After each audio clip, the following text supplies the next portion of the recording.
محفوظ کرنا یہ ہماری ذمہ داری ہے۔ تو سب سے پہلے قرآن کا مرکز قوم کیا بنا؟ حضرت محمد صلی اللہ علیہ وسلم کا مبارک دل،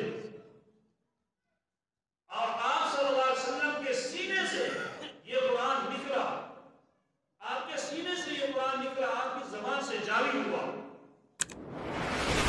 اور علماء لکھتے ہیں کہ جب پہلی وحی آئی، اللہ جل شانہ نے حضرت جبرائیل علیہ السلام کو بھیجا، تو حضرت جبرائیل علیہ السلام آئے، غار حرا میں آپ موجود تھے۔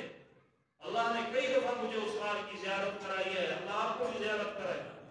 آج بھی وہ غار موجود ہے جہاں قرآن کی پہلی وحی نازل ہوئی تھی، جہاں پہلی آیات نازل ہوئی۔ حضرت جبرائیل علیہ السلام نے فرمایا اقرا، آپ نے فرمایا ما انا بقارئ، پھر فرمایا اقرا، آپ نے فرمایا ما انا بقارئ، پھر فرمایا اقرا، آپ نے فرمایا ما انا بقارئ۔ تو 3 مرتبہ آپ نے، پھر حضرت جبرائیل علیہ السلام نے آپ کو یوں اپنے سینے سے لگا کے زور سے آپ صلی اللہ علیہ وسلم کو اپنے بازو میں لے کر زور سے دبایا اور فرمایا اقرا بسم ربک الذی خلق خلق الانسان من علق اقرا وربک الاکرم الذی علم بالقلم علم الانسان ما لم يعلم۔ حضرت جبرائیل علیہ السلام نے جب فرمایا اقرا، آپ نے فرمایا ما انا بقارئ۔ علماء اس کا ترجمہ یہ کرتے ہیں کہ جبریل تو کہہ رہا ہے پڑھ، میں پڑھا ہوا نہیں ہوں، میں کیسے پڑھوں؟ ایک عارف باللہ محدث کبیر مفسر عظیم نے اقرا کا ترجمہ اپنے ذوق کے مطابق یہ کیا کہ یہ معنی بھی ٹھیک ہے، معنی بقارئ میں پڑھا ہوا نہیں، یہ معنی بھی ٹھیک ہے۔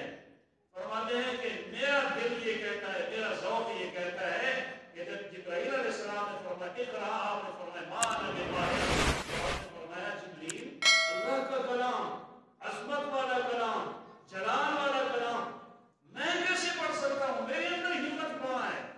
حضرت جبرائیل علیہ السلام نے اپنی آغوش میں لیا، اور حضرت جبرائیل علیہ السلام کے ذریعے سے اللہ نے وحی کا نور آپ صلی اللہ علیہ وسلم کے سینے میں جمع فرمایا، اور آپ کو ایک طاقت اور اللہ جل شانہ نے روحانی قوت عطا فرمائی۔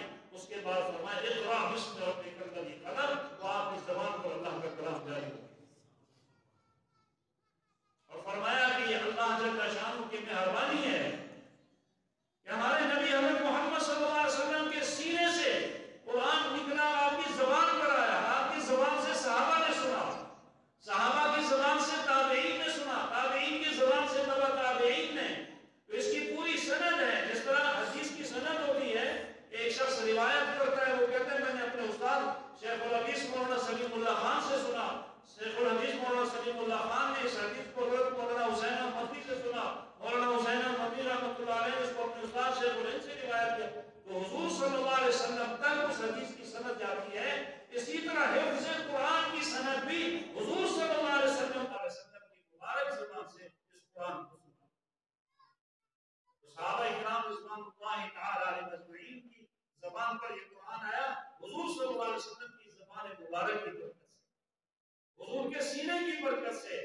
اگر حضور کی زبان پر، اگر حضور علیہ السلام کے دل پر یہ قرآن نقش نہ ہوتا، یہ نازل نہ ہوتا، تو دنیا میں کسی انسان کی طاقت نہیں تھی، ہمت نہیں تھی کہ وہ اللہ کے کلام کو پڑھ سکتا۔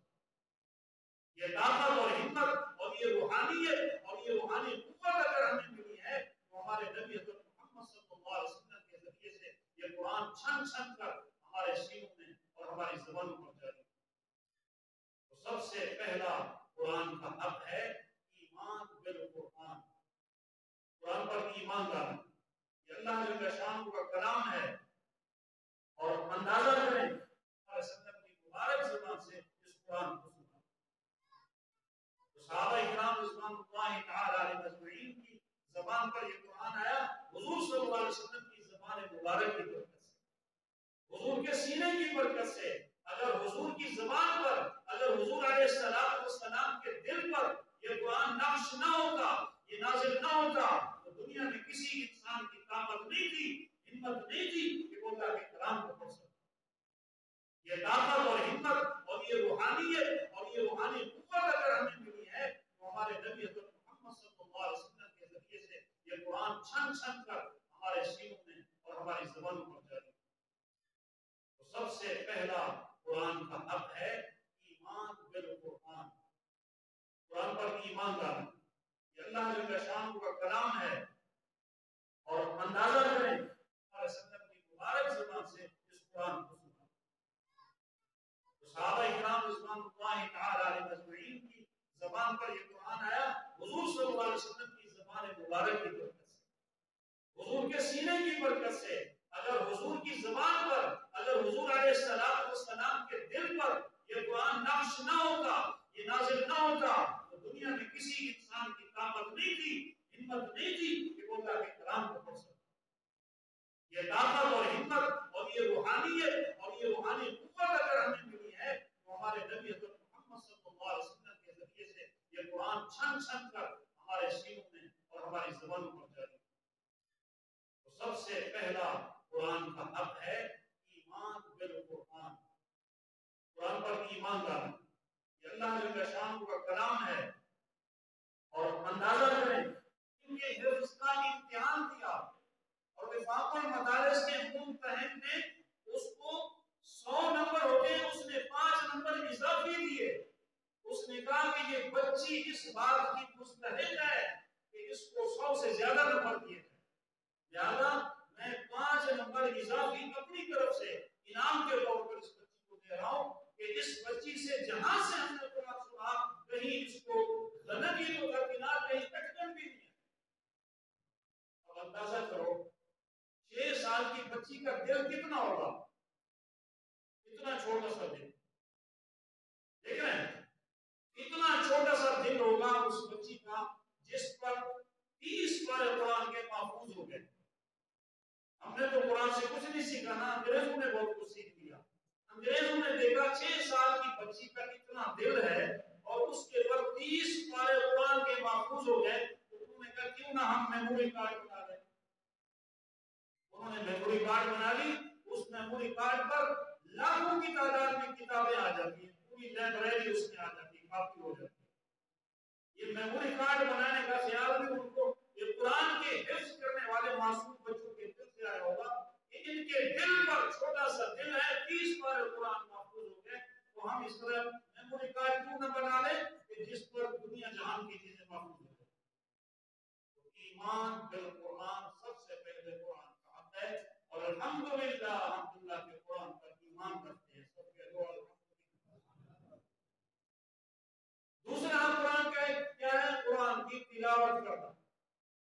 حضور اکرم صلی اللہ تبارک و تعالی علیہ وسلم کے جو اللہ جل شانہ نے مقاصد بعثت بتلائے ہیں قرآن میں, ربنا وابعث فیہم رسولا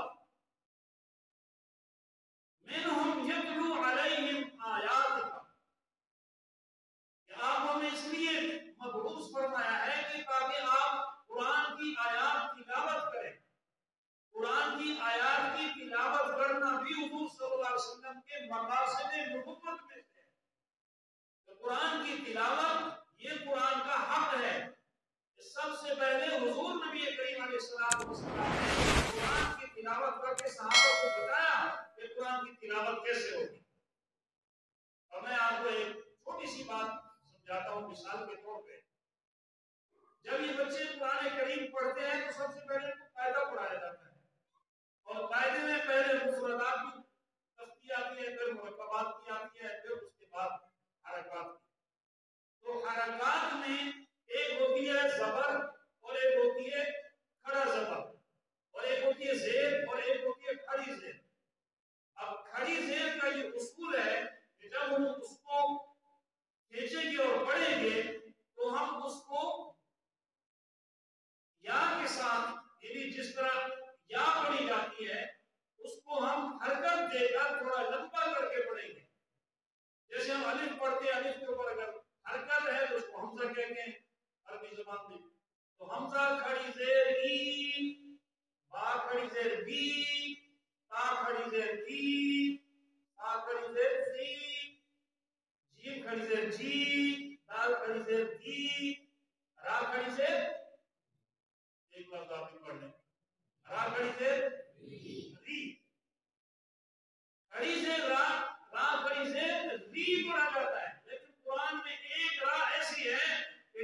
بھی پڑھنے کی اجازت نہیں ہے کھڑی سے، لیکن حکم ہے کہ یہاں پڑھو راگ ایمانہ والی، راگ ایمانہ والی رے، اس کو ری نہیں کہنا، رے مجریہا، قرآن میں ہے مجریہا و مرساہا ان ربی لغفور رحیم۔